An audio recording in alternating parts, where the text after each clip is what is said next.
E antes de passar para você, Fiuza, quero trazer aqui os números de uma pesquisa que nós fizemos no canal de Os Pingos nos Is durante o final de semana. Estão na tela aí para quem nos assiste os números. Nós perguntamos aos nossos espectadores: os brasileiros devem voltar ao trabalho com máscaras ou você acha que todos devem ficar em casa ainda? Foram 152 mil votos.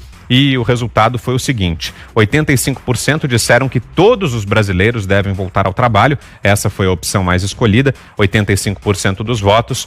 11% dizem que apenas os mais jovens devem voltar ao trabalho e 4% dizem que as pessoas devem continuar em casa até a vacina. Esses os resultados, portanto, dessa pesquisa feita no nosso canal. Fiuza. A gente sabe, em primeiro lugar, que quem apostou no lockdown ou por medo, né, os gestores, por medo, um medo até compreensível, né, de tomar uma decisão dessa, ou por oportunismo, ou para fazer política. Do lado ou do outro, vão ficar pendurados para sempre no lockdown. Não vão dizer agora que erraram, né, porque são candidatos, porque têm a sua reputação, etc. A gente está dizendo aqui, com base no que a gente observa, não tem nenhuma comprovação de eficácia do lockdown. Nenhuma comprovação. A gente sabe que a população se infectou dentro de casa. A gente sabe que o lockdown perfeito seria todo mundo debaixo da terra. Isso não aconteceu. Aliás, o Bruno Covas citou o lockdown de São Paulo, que é uma porcaria de lockdown, porque deixou transporte circular aglomerado. Onde estava essa diretriz? Era ciência? Onde estava a diretriz? Com ônibus cheio, metrô cheio, rodízio de carro que aglomerou transporte de massa. Então, não venham dizer que há ciência aí. A experiência da Suécia, volto a dizer, é muito eloquente, né? Não houve lockdown. Por essa premissa, teria que ter havido uma mortandade. Lá seria um genocídio, na Suécia. E não foi. Tem menos mortes por milhão do que no Reino Unido. Fim de papo. Eles estão querendo fugir da constatação inevitável de que o lockdown foi um crime, né? Isso é um julgamento que não está feito, mas ele virá. O lockdown foi um arrobo autoritário e levou muita gente a suicídio. Esses dados têm que aparecer. Muita gente a morrer de fome. Nas periferias, o lockdown não é a quarentena VIP, é a aglomeração. Então, parem com essa história de lockdown. Por que eu digo isso? Porque justamente a gente precisa saber o próximo passo, né? Para onde a gente vai, né? A sociedade tem que voltar a funcionar. E, aparentemente, certas figuras, a própria OMS, agentes desse processo, jogam hoje estritamente para o controle das liberdades. Não tem evidência. Acabei de citar, a OMS mente dizendo que a epidemia está escalando no Brasil. É mentira, é só você olhar os dados. E sobre os dados, Vitor, eu queria tentar rapidamente aqui trazer um ponto que é muito inquietante e eu já comecei a fazer essa observação e é sobre os 100 mil. E eu não tenho absolutamente nenhum interesse em minimizar esse problema, imagina, né? Também não maximizar. O combate será tão eficaz quanto mais exata for a compreensão do problema.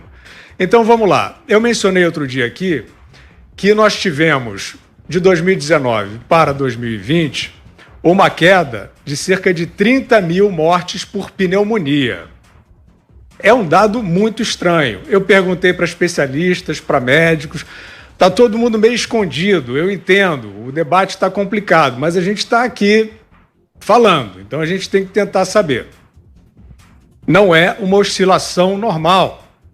Ou seja, essas 30 mil mortes de pneumonia a menos de 2019 para 2020 foram para a estatística de Covid.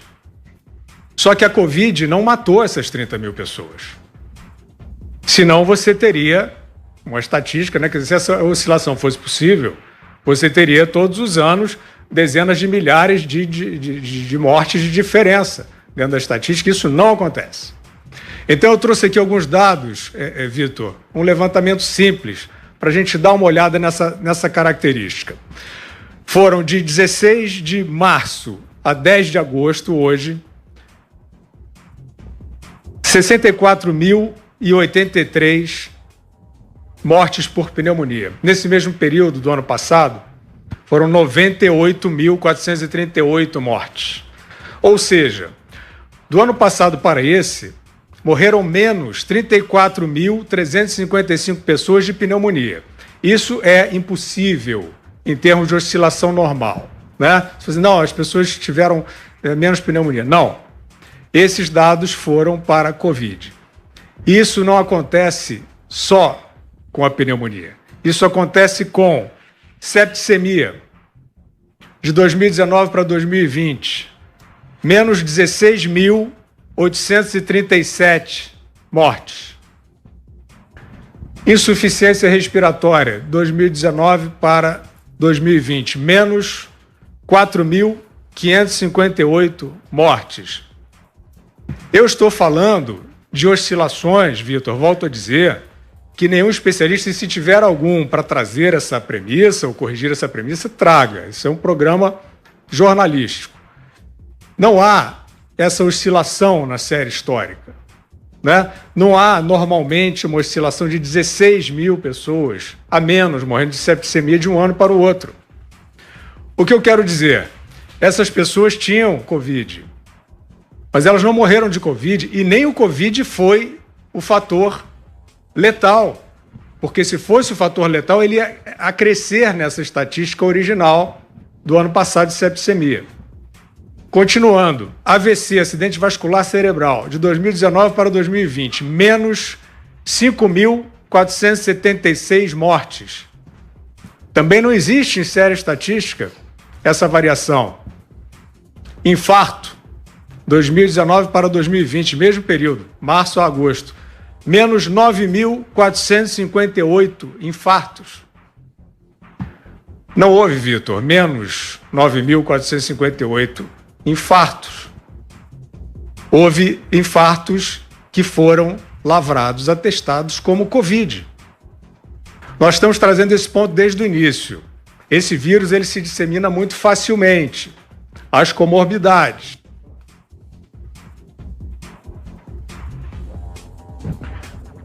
Será que travou o Fiuza? Acho que travou, né? Congelou a imagem, a gente perdeu o contato com o Fiuza, mas números importantes esses trazidos por ele.